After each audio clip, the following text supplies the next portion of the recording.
Aujourd'hui, on va parler d'un business qui peut vraiment changer ta vie. Il s'agit des machines distributrices de nourriture.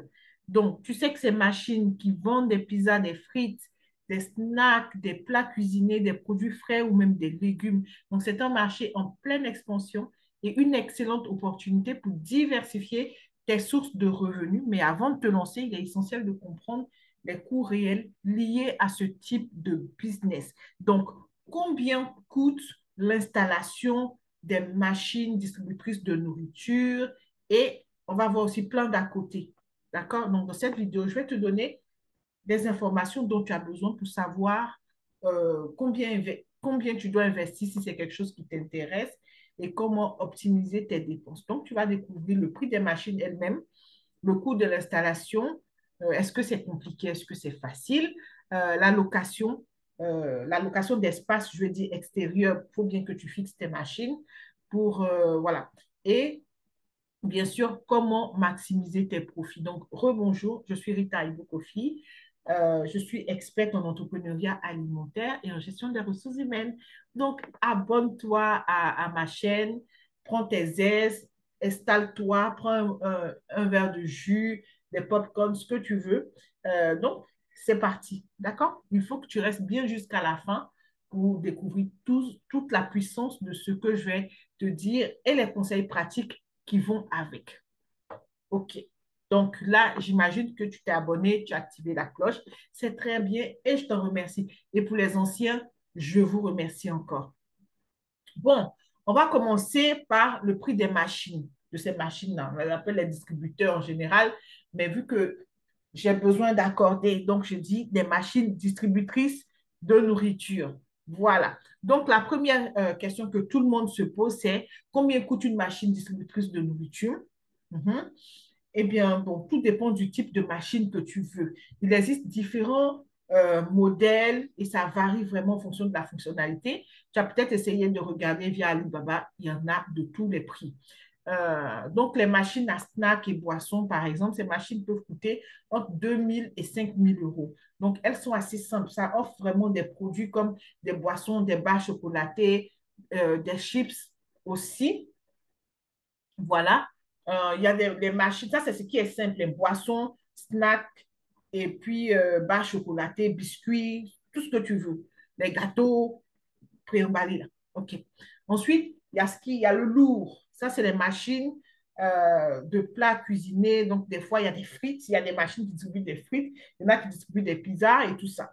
Donc, ce sont des machines plus complexes qui peuvent coûter entre 10 000 et 30 000 euros, voire plus.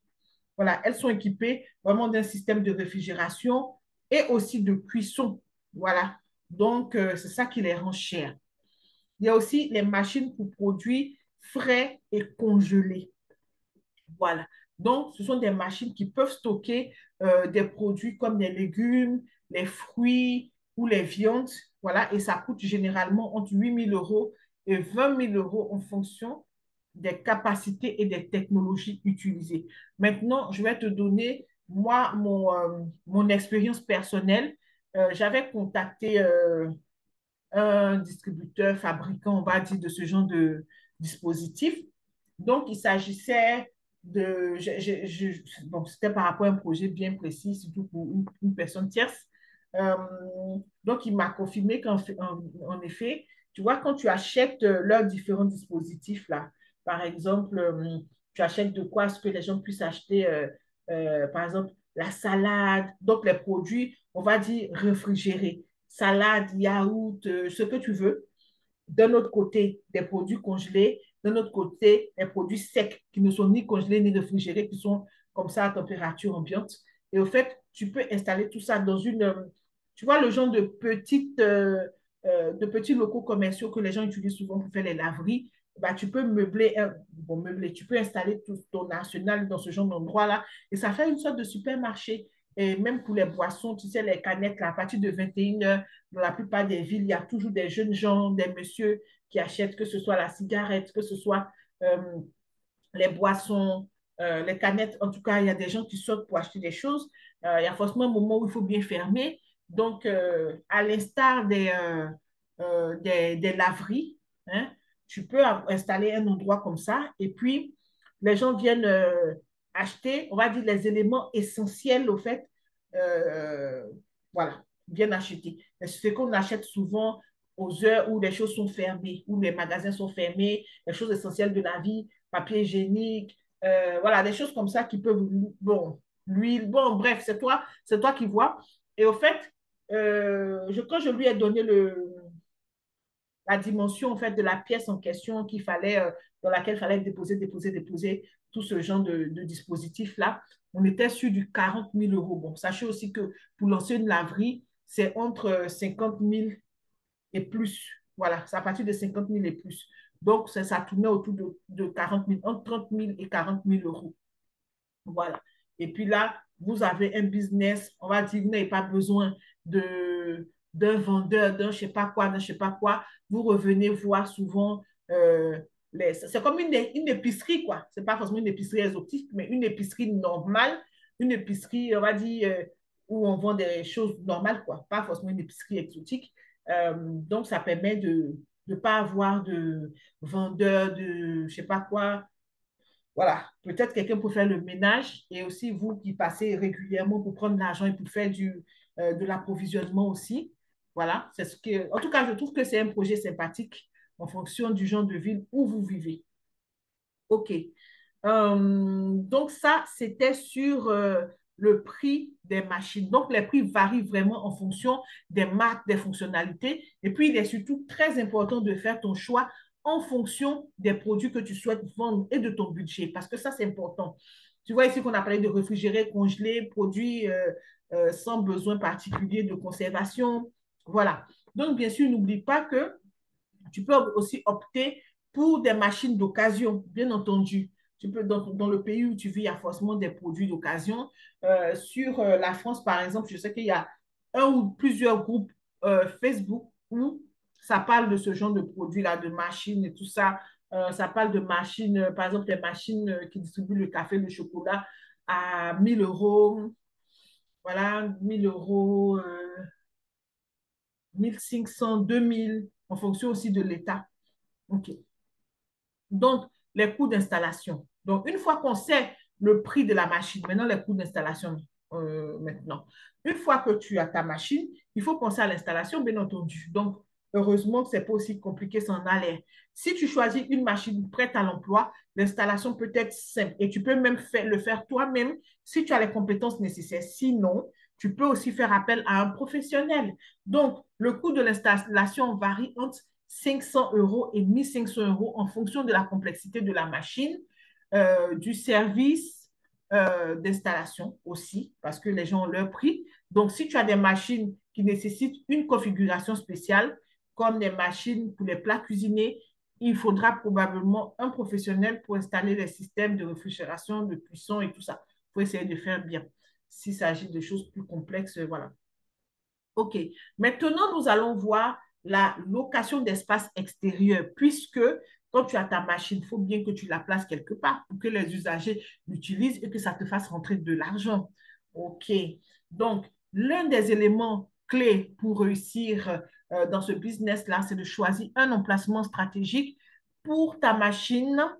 Donc, tu veux un endroit certainement où il y a beaucoup de passages, c'est ce que tout le monde recherche, comme un centre commercial. Mais avoir de la place au centre commercial aussi, bonne chance. Un centre commercial, une zone d'affaires, une université. Et les universités, si tu arrives à avoir un truc pas loin, une place pour placer ton distributeur, c'est vraiment génial. Université, un hôpital et tout et tout. Je sais que pour les hôpitaux, hum, j'avais une personne comme ça qui avait réussi et on lui demandait, pas que je vous raconte de conneries, il faut que j'essaie de me rappeler. On lui demandait une certaine participation pour l'électricité. Après ça, donc c'était versé une seule fois, donc au début. Et puis pour le reste là, c'était un chèque. Hein. Donc soit c'était un paiement 2 fois par an ou une fois en fin d'année, je ne sais plus. Mais en gros, c'est sur ton chiffre d'affaires, tu leur verses quelque chose. En tout cas, par rapport à cette personne avec qui on a parlé. Donc, le coût de l'allocation de l'espace, ça dépend de l'emplacement et de la demande. Donc, en général, tu peux t'attendre à payer entre 200 € et 2 000 € par mois. Tu vois que si c'est au centre commercial et tout, là, ça frôle les 1 500 à 2 000 €. Ils savent. Voilà. Euh, donc, si dans cette zone-là, il y a un fort trafic, voilà, tu vas payer plus cher. Donc, bien sûr, ce coût peut être plus élevé dans des endroits très fréquentés. Voilà. Les grandes villes, par exemple. Donc, l'importance, ce qui est important ici, c'est de bien négocier avec le propriétaire de l'espace. Il y a des personnes qui arrivent à négocier avec des propriétaires de salons de coiffure. Voilà, donc là, ça sous-entend aussi que ce n'est pas la grosse machine qu'il va falloir visser dans le sol avec des trous partout, surtout si le propriétaire du local de coiffure est lui-même aussi locataire. Donc, des trous partout, là, ça va être compliqué. Donc, si c'est une machine moyenne ou petite, bien sympathique, qui rentre tout à fait, qui ne casse pas les yeux par rapport à l'environnement même du salon de coiffure, ça peut être aussi un business model, hein. Ça veut dire, par exemple, tu comptes lancer ta marque de chips ou bien de gâteaux croquettes. euh, Tu as de l'argent, tu n'as pas de temps, donc tu préfères investir dans l'achat de plusieurs distributeurs. Par exemple, déposer à Château Rouge, négocier avec les propriétaires euh, de, de salon, déposer un distributeur dans, euh, dans les salons en question, dans les différents commerces. Et puis, voilà, ça te fait de l'argent, ça fait aussi de l'argent à la personne.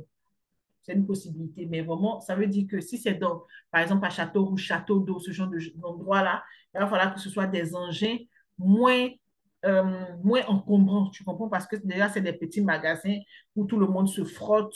Tu as l'impression qu'il n'y a pas assez de place. C'est comme s'il n'y a jamais assez de place. Donc, voilà. OK. Donc, le tout, c'est de bien négocier avec ton partenaire, proposer des partenariats où tu peux vraiment partager les bénéfices avec eux.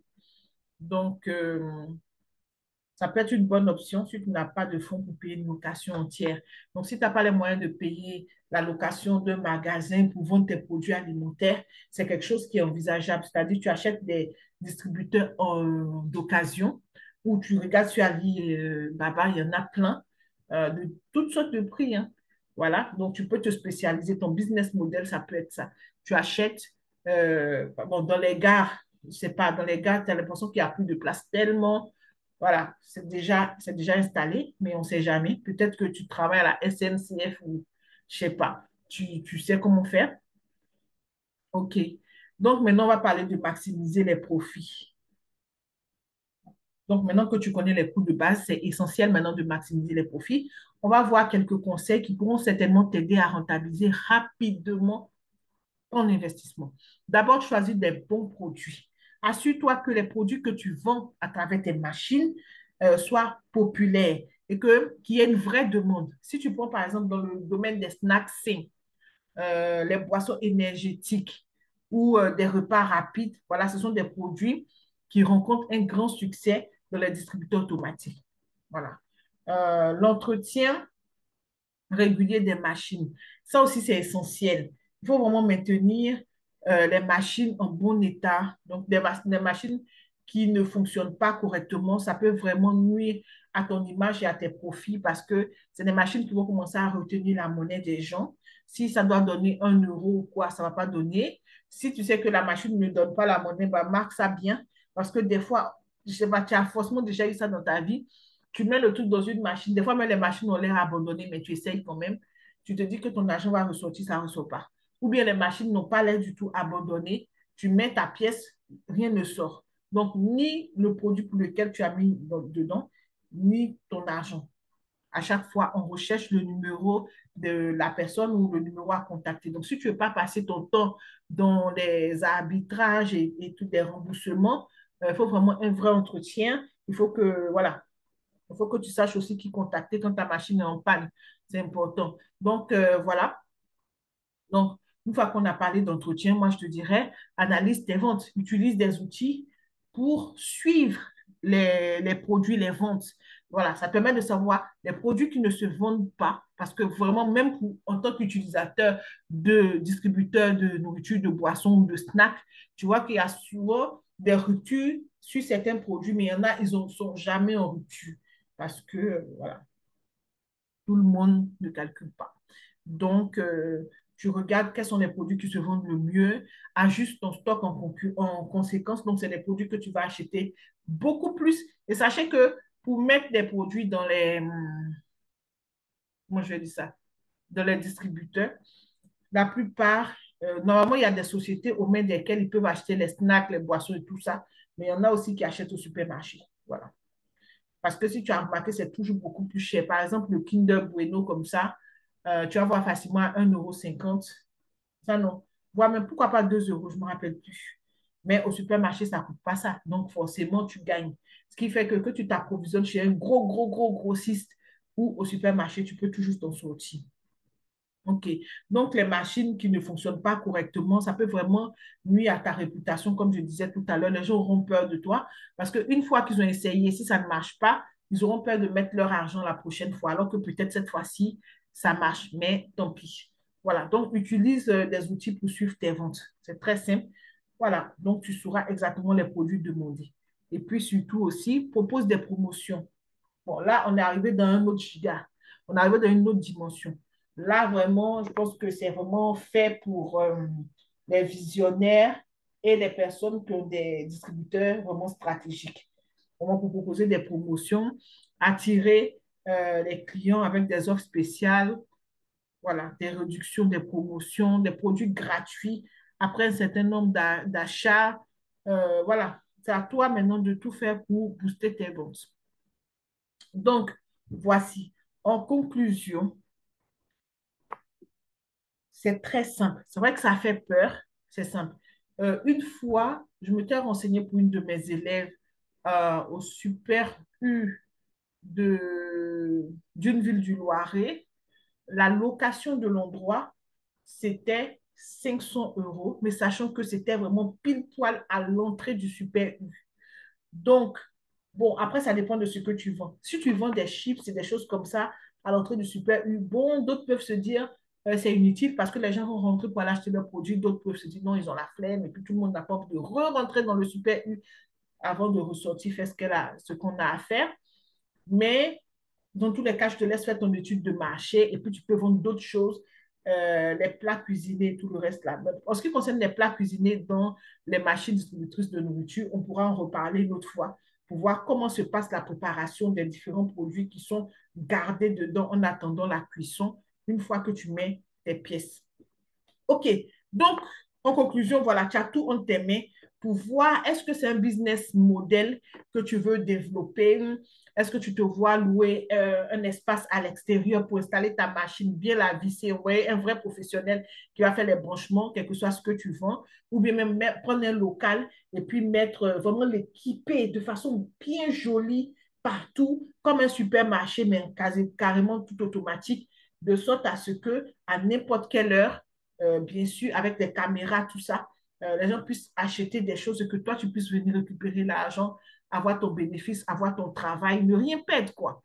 Voilà. Donc ça demande aussi un investissement. Comme je t'ai dit, l'entreprise avec laquelle j'avais pris contact avait parlé euh, de 40 000 €, on va dire entre 30 et 40 000 €. Ils étaient même moins chers et la surface concernée était autour de 40 mètres carrés, je pense. Hein. Ça ne dépassait pas 40 mètres carrés en tout cas. Voilà. Donc, pour ceux, par exemple, qui n'aiment pas aller dans les épiceries de quartier parce que c'est serré, c'est comme si c'est comme ça, ils n'ont pas envie de rencontrer des gens. Ils se lèvent à 3 heures du matin, ils ont envie d'une canette, ils ont envie d'une cigarette. À propos, j'ai jamais vu de cigarette dans les distributeurs. Faudrait confirmer, faudrait voir est-ce que c'est légal. Ouais, il n'y a rien qui me dit que c'est pas légal, hein, mais bon, il y a tellement de lois. Vaut mieux savoir parce que j'en ai jamais vu dans les distributeurs. OK. Donc, si tu veux en savoir plus sur les machines, les meilleures machines à acheter, les meilleurs emplacements, comment optimiser tes profits, abonne-toi à la chaîne. Je vais faire encore d'autres vidéos sur ce genre de sujet. Et puis, mets un like, mets-moi le pouce en l'air, active la cloche de notification. On est lancé. Voilà. OK. Donc, je vous fais de gros bisous et on se dit à la prochaine fois.